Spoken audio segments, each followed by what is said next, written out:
अरे सिद्दीकी क्या कर रहे हो और कैसे कर रहे हो? वज़ू इस तरह किया जाता है? अरे कल इतने एहतिमाम से प्रिंसिपल के पास गए थे, अदब से खड़े थे, आज अल्लाह के दरबार में जाना है और इस तरह वज़ू करेंगे? ना सुन्नत की रियायत है ना अदब की रियायत है।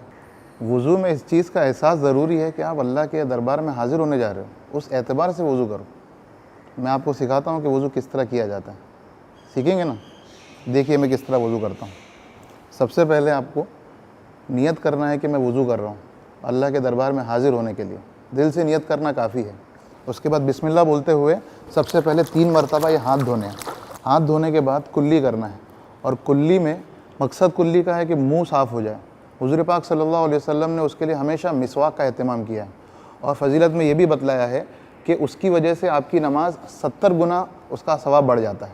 और हुज़ूर पाक सल्लल्लाहु अलैहि वसल्लम ने हमेशा उसका इस्तेमाल किया ताकि मुँह अच्छी तरह साफ़ हो। मिसवाक को पकड़ने का तरीका यह है कि आप उसको इस तरह पकड़ें और उसको घसने के टाइम पे इस तरह मलें, ऊपर नीचे ना मलें, ताकि आपके मसूड़े में तकलीफ़ ना हो जाए, और हर मर्तबा उसको धोएं।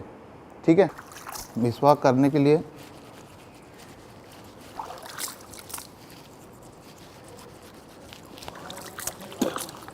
हर मर्तबा उसको धो के रखना ज़रूरी है, बगैर धोए उसको नहीं रखना चाहिए। और अगर आप मिसवाक ना हो तो आप उंगलियों के ज़रिए दांतों की सफाई कर दें।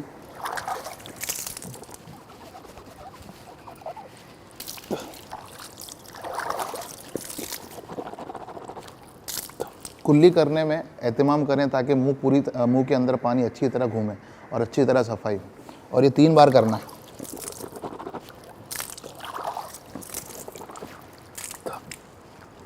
अगर रोज़ा ना हो तो गरारा भी करें ताकि अच्छी तरह सफाई हो सके। उसके बाद नाक के साफ़ करने का मसला है। नाक के लिए इस्तिंशाक का लफ्ज़ आया है। आपको उसकी तरीका यह है कि आप उसको दाएं हाथ से इस तरह पानी नाक में चढ़ाएंगे और उल्टे हाथ से नाक को साफ़ करेंगे। ऐसे 3 बार करेंगे और फिर छोटी उंगली से नाक की सफाई करेंगे। ठीक है? आप देखिए,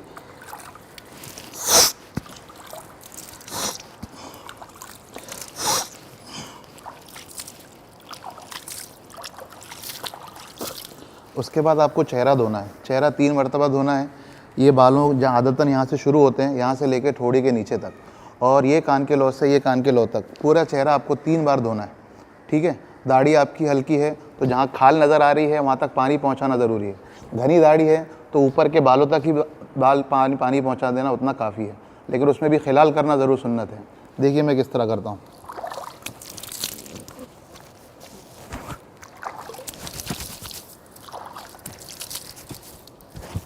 ये आपका 1 मरतबा हुआ।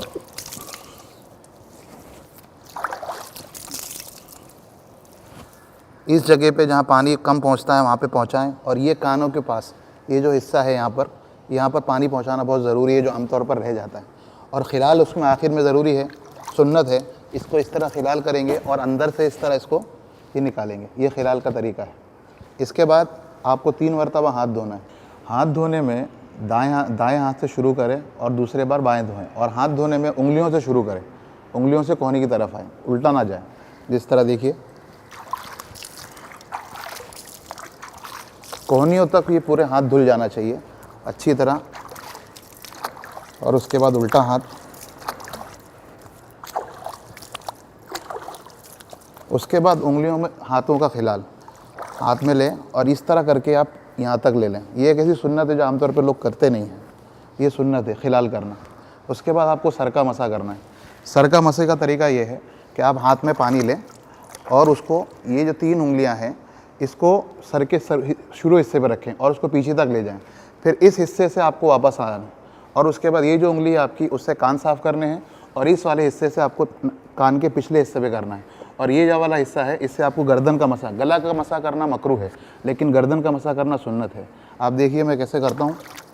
इसको इस तरह कीजिए, यहाँ रखिए और यहाँ से ऐसे यहाँ तक ले गए। फिर उसके बाद ये आए अब ये उंगली आपकी है, इससे कान का पूरा इस तरह लीजिए, इस हिस्से से ये पीछे का लीजिए, और ये जो हिस्सा बचा है उससे आप ये पीछे की गर्दन इस तरह, ये आपका मसा हो गया। पैर धोने में भी दाएं पैर को पहले धोएंगे फिर बाएं पैर को, और उसमें भी उल्टे दाएं हाथ से पानी डालेंगे और उल्टे हाथ से मलेंगे, ठीक है। और इसके अंदर एक गड्ढा होता है पैरों में, तो उसमें ख़ास तौर पे वहाँ पर पानी पहुँचाना ज़रूरी। देखिए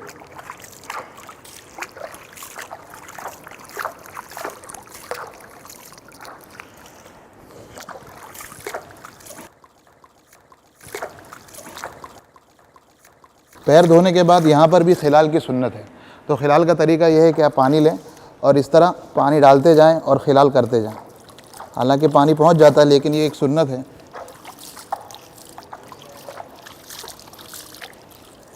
ये आपका अल्हम्दुलिल्लाह वज़ू सुन्नत के मुताबिक पूरा हो गया। अगर इस एतबार से आप वज़ू करेंगे तो सुन्नत ये वज़ू का सवाब भी मिलेगा और इसकी बरकतों से नमाज में खुशू भी पैदा होगा। अरे रुको, ये तो वज़ू किया, लेकिन कुछ चीज़ें पढ़ना भी ज़रूरी है। जैसे वज़ू शुरू किए थे हमने बिस्मिल्लाह पढ़े थे, उसी तरह वज़ू के दरमियान एक दुआ है, मसनून है, वो पढ़ते रहना है। जैसे अल्लाहुम्मा ग़फ़िरली ज़म्बी, ए अल्लाह मेरे गुनाहों को माफ़ कर, ववस्सिअ ली फ़ी दारी, और मेरे घर में कुशादगी पैदा फरमा, व बारिक ली फ़ी रिज़्क़ी, और मेरे रिस्क में बरकत अता फरमा। ये वज़ू के दरमियान पढ़ना है, बड़ा मुजर्रब अमल है, इससे सब चीज़ों में बरकत होती है। और जब वज़ू ख़त्म हो जाए, हम वज़ू करके फ़ारिग हुए, तो फिर हमें पढ़ना है अशहदु अल्ला इलाहा इल्लल्लाह व अशहदु अल्ला इलाहा इल्लल्लाह वहदहु ला शरीका लह व अशहदु अन्न मुहम्मदन अब्दुहु व रसूलुहु। और जब अशहदु अल्ला इलाहा इल्लल्लाह कहें तो उंगली से ऊपर की तरफ इशारा करें। और फिर एक दुआ है अल्लाहुम्मा जअलनी मिनत तव्वाबीन वजअलनी मिनल मुततहिरीन। ये दुआ पढ़ लें कि अल्लाह मुझे तौबा करने वालों में से बना और मुझे खूब पाकी हासिल करने वालों में से बना। ठीक है, करेंगे। और उसके बाद एक हदीस और सुन लीजिए। वज़ू करने के बाद हज़रत अबू हुरैरा फरमाते हैं कि वज़ू करने के बाद अगर कोई आदमी बात ना करे और जाके बग़ैर मकरूह वक्त में 2 रकात नमाज़ पढ़ ले, तो ये उसके तमाम गुनाहों को माफ़ करा देती है। ठीक है, समझ में आया आपको? करेंगे ऐसा इंशाअल्लाह। ठीक है, अल्लाह आपको ठीक, जज़ाकल्लाह। अस्सलाम वालेकुम।